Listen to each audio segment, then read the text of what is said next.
Class 10 का भारतीय भवन का मैथ है।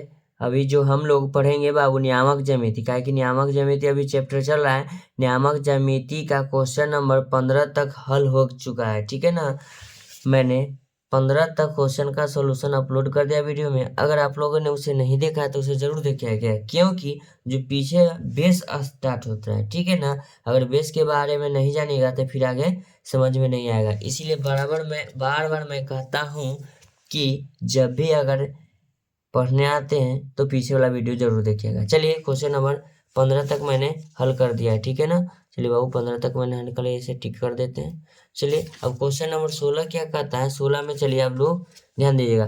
क्वेश्चन नंबर 16 कहता है सिद्ध कीजिए कि 1, फिर कहता है कॉमा 1, 3√3 और 4, 2√3 एक समबाहु त्रिभुज है कि नहीं। चलिए फिर समबाहु त्रिभुज हमको सिद्ध करना है, ठीक है ना। देखिए क्वेश्चन नंबर 15 में भी क्या था, समबाहु त्रिभुज है, देखिएगा, है ना, समबाहु त्रिभुज। तो जब तक पीछे नहीं देखिएगा तो आगे समझ में आएगा नहीं आएगा। चलिए अब क्वेश्चन नंबर 16 की तरफ चलते हैं। क्वेश्चन नंबर 16 को आप लोग नोट डाउन करिएगा। चलिए हम इसे तब तक फिगर बना लेते हैं।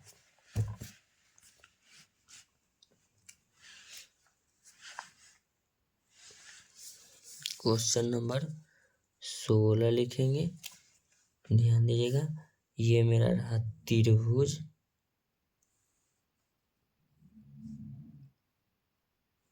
चलिए इसका नाम दे देते हैं ए, इसका नाम बी, इसका नाम सी। इसको लिखते हैं 1√3 लिख लेते हैं। इसको 1, 3√3, इसको लिख लेते हैं 4, 2√3। तीनों को शीर्ष हुआ, तीनों का हम नाम दे दें। चलिए सबसे पहले हम लिखते हैं ए बी बराबर, क्या लिखेंगे, ए बी बराबर में चलेंगे तो 1, क्या लिखेंगे 1, फिर लिखेंगे 1, 3√3 लिखेंगे। अब ध्यान दीजिएगा तो लिखेंगे ए बी बराबर रूट अंडर, आप लोग सूत्र जानते ही होंगे, इसको मानते हैं x1, इसको मानते हैं y1, इसमें 1 1 रहता है, ठीक है, पहला वाला में। अब इसको मानेंगे x2, इतना को मानेंगे y2, ठीक है। सूत्र होता है x1 माइनस x2 का whole square plus y1 minus y2 का होल स्क्वायर। तो लिखेंगे ए बी बराबर रूट अंडर x1 बराबर 1 माइनस x2 बराबर 1, क्या लिखेंगे 1 का होल स्क्वायर प्लस y1 बराबर लिखेंगे √3 माइनस y2 बराबर लिखेंगे 3√3 का होल स्क्वायर।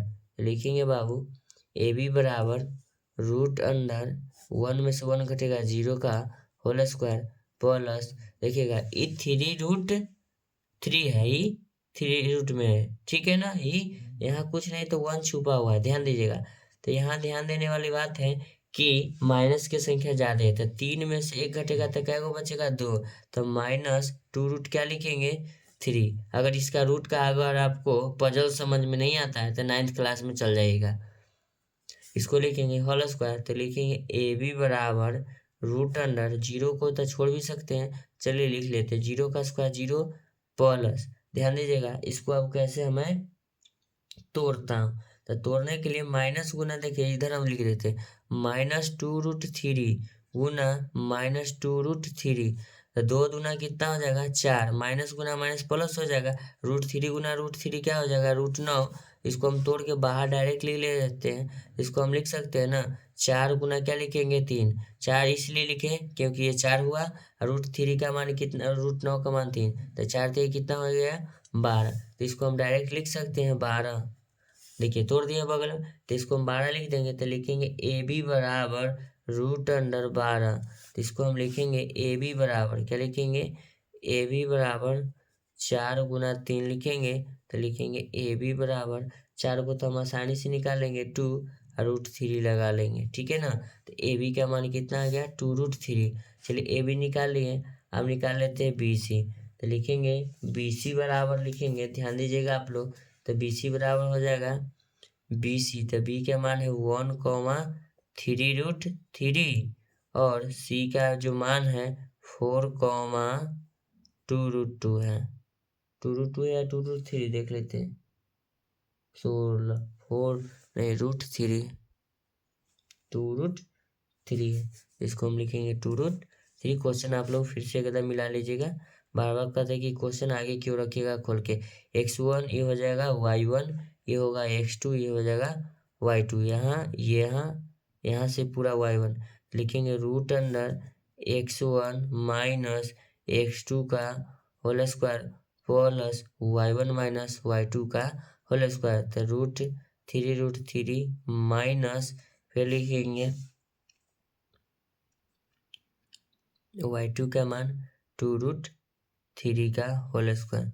तो लिखेंगे BC बराबर रूट अंडर x1 के मान लिखेंगे 1, फिर लिखेंगे माइनस x2 का मान क्या है 4, क्या लिखेंगे 4 का होल स्क्वायर प्लस, ध्यान दीजिएगा आप लोग 3 रूट में से 2 को रूट चला जाएगा तो एक रूट बचेगा 3 में, है कि यहाँ 3 गो यहाँ 2 गो है, ठीक है ना। तो एगो बचेगा, इसका होल स्क्वायर लिखेंगे। फिर लिखेंगे BC, क्या लिखेंगे बच्चों BC बराबर लिखेंगे।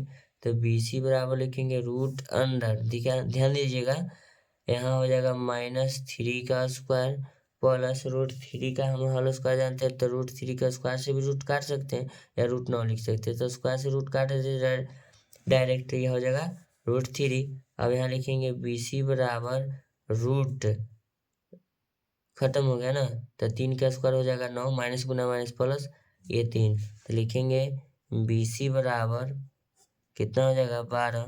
तो BC बराबर लिखेंगे, डायरेक्ट लिख लेते हैं 2√3, इसको हम 3 चौक 12 लिख सकते हैं ना, तो 12 को 2√3 लिखेंगे। अगर समझ में नहीं आता तो एक स्टेप हम इधर लिख लेते हैं, 4 गुना क्या लिखेंगे 3, तो 4 का मान 2 और √3 लिख देंगे, काहे कि 3 नहीं निकलेगा। चलिए अब निकालते हैं, AB हो गया, BC अब लिखते हैं AC।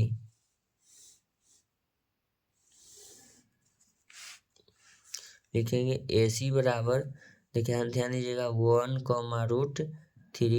फिर से लिखेंगे 4, 2√3, ठीक है। तो लिखेंगे AC बराबर रूट अंडर, AC बराबर क्या लिखेंगे root under x1 minus x2 का whole square plus y1 minus y2 का होल स्क्वायर। तो AC बराबर जब लिखेंगे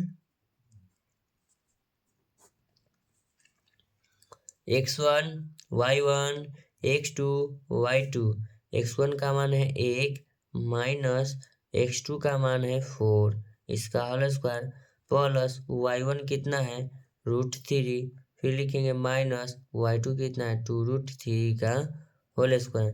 तो लिखेंगे बच्चों AC बराबर रूट अंडर -3 का होल स्क्वायर प्लस, ध्यान दीजिएगा 3 गो रूट है, ये 2 गो रूट है, एक रूट है 3, ये 2 रूट 3 है, तो माइनस की संख्या ज़्यादा है इसलिए लिखे -√3 का होल स्क्वायर। तो लिखेंगे AC बराबर रूट 3 का स्क्वायर हो जाएगा 3 3 9, माइनस गुना माइनस हो जाएगा प्लस, और स्क्वायर से रूट काट देंगे 3 गुना 3 क्या हो जाएगा प्लस, यानी कि √9 के मान 3, का हम ऊपर बता दिए, तो डायरेक्ट इसको हम 3 लिख सकते हैं, स्क्वायर से रूट काट देंगे माइनस से, माइनस गुना माइनस प्लस हो जाएगा, ठीक है।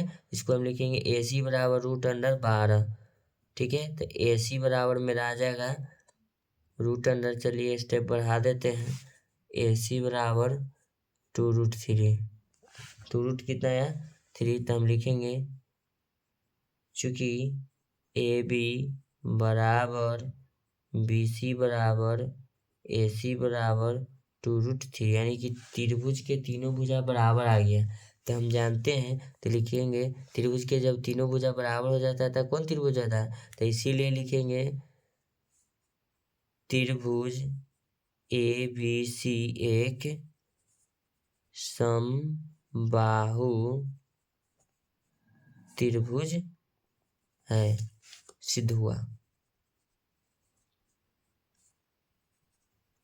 क्या लिखेंगे सिद्ध हुआ। ध्यान दीजिएगा एक बार ऊपर से नीचे की ओर आप इसे देखिएगा,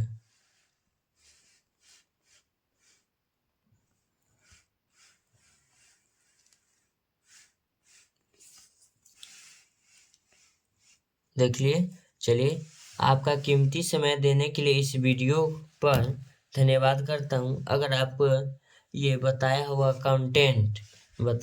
कंटेंट अगर समझ में आता है तो चैनल को लाइक करिए, चैनल को सब्सक्राइब करिए, ठीक है ना।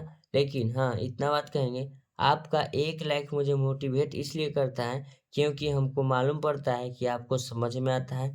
इसलिए मैं अगले वीडियो को लेकर फिर से आपके समक्ष प्रस्तुत कर रहा हूँ, ठीक है ना। फिर आपसे मिलते हैं नेक्स्ट वीडियो में। Thank you so much.